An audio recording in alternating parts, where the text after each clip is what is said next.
I worry about my fellow Americans and some of the rides that we're taking with our mind, as we're continuing to face this very, very difficult chapter, what for many will be the hardest thing they've ever lived through. I've heard people use the expression "the bravery of isolation," and it is. It's an incredibly selfless act to try to help the country by shutting everything down and shutting yourself down. And when we go through that process, we get a little bitter, we get resentful, we go through waves. It's like grieving. They always talk about, what is it, the 7 stages of grief, and one of the stages is anger. And we want a boogeyman. We want to blame somebody. We want to find one of these people that we see on the news every day, and we want to make one of them or more the bad guy. The New York Times yesterday, no surprise, decided to make President Trump the bad guy. They always have. I mean, that's not a new approach for them. But yesterday it was particularly vivid. This lengthy front page, middle page, all throughout the paper, Trump knew and didn't do anything. He purposefully just, twiddled his fingers while Rome was burning. And I watched Dr. Fauci. He's another guy who is very polarizing right now. There's lots of people who are angry at this guy. He was on with Jake Tapper, and the takeaway, the headline with Jake Tapper and CNN was that Fauci threw Trump under the bus by saying if we'd have begun mitigation, efforts earlier, people would be alive. Well, of course, then that gets turned into Trump delayed, so Trump killed people. I'm not kidding you. You can't make this up. This is the crazyville that people go through, and the New York Times helps them. And as my buddy Mark Davis likes to say in Dallas, you want to go down that road? You want to play that game about who wasn't prepared in January or February? Well, my goodness, you could start with Anthony Fauci. And I'm not trying to make him the boogeyman, because I don't have the animosity that some of you do. I see comments on social media, he's deep state, he needs to get fired. Even President Trump retweeted somebody over the weekend.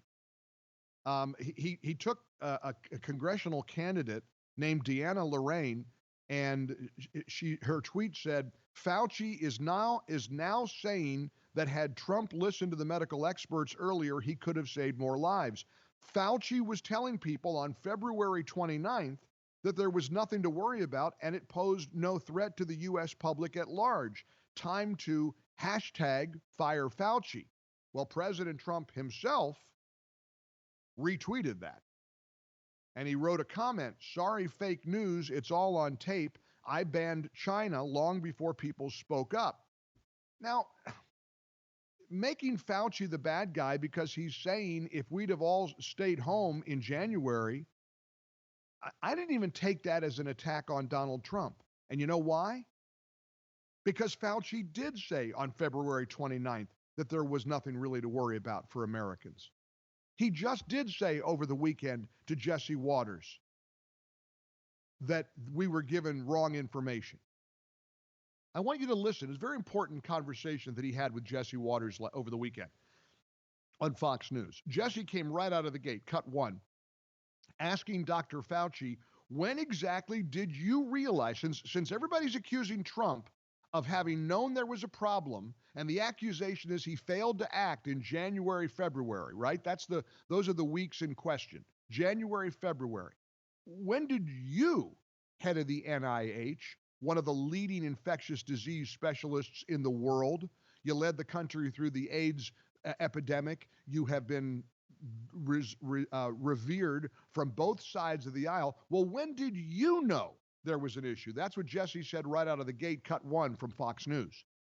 When was the first time that you realized that this was a major problem? Because I remember in late January, you were telling people, early February, this was nothing to be concerned for most Americans. Americans, for the most part, were not at risk. It was in January at a time when the Chinese were saying first that it was only going from an animal to a human.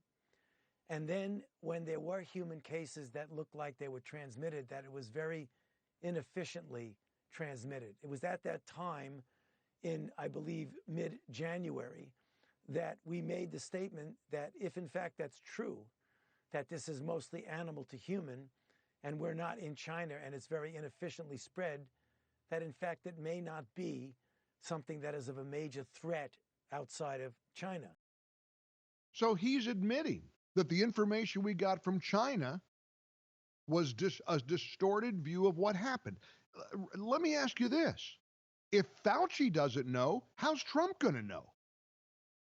How do you blame the president when he's relying on Fauci and Birx and the other experts and scientists who are supposed to track this stuff? Fauci heads up the NIH, National Institute of Health. That's his role.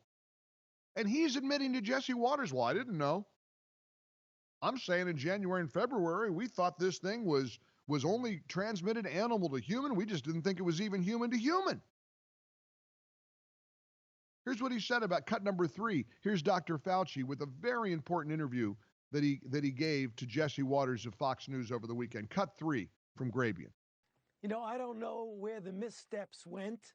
The only thing I know what the end result was that early on, we did not get correct information. And the incorrect information was propagated right from the beginning because, you know, when the first cases came out that were identified, I think on December 31st in China, and we became aware of this, they said this was just animal to human, period.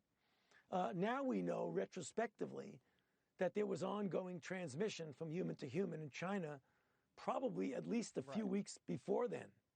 And then when we finally did get the virus here, it became clear that when we started looking at what was going on, that was misinformation right from the beginning. So whose ever fault that was, you know, we're going to go back and take a look at that when this is all over, but clearly it was not the right information that was given to us. Now, frankly, it seems to me that that's a complete vindication of Donald Trump. Or in as much as everybody was caught unawares. I'm not going to pretend that mistakes haven't been made. Nobody can pretend that. Mistakes have been made.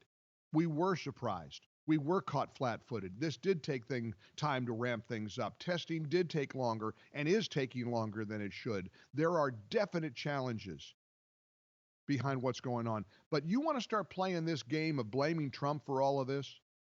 You could play that game all day long. You could go to de Blasio. You could go to Cuomo. You could go to the New York Times. Read articles what they were writing in January, February. Remember what they said when Trump banned travel from China? You could go to Joe Biden. When Trump banned the China travel, Biden called him a xenophobe. They were calling Trump a racist. Why would he ban travel from China? Well, that's because that's where the virus is coming from. And we can't have people with the virus come into the United States. But he was called a racist. He did that in January, end of January.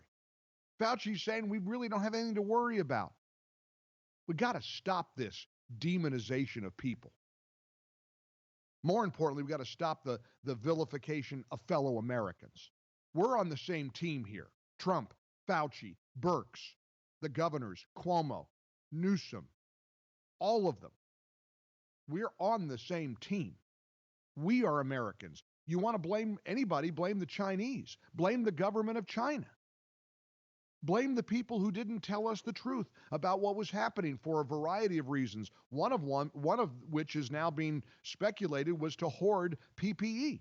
They wanted to make sure they got enough face masks and PPE, protective personal equipment for their healthcare providers, because they knew the rest of the world was going to need it. These are not good faith actors. We ought to know that by now. And one of the major takeaways for us is going to be to re-examine our relationship with China. And incidentally, we got the right guy in the White House to do that. We have the perfect president to deal with reassessing our relationship with China. He's been doing it already with trade. This is not over yet.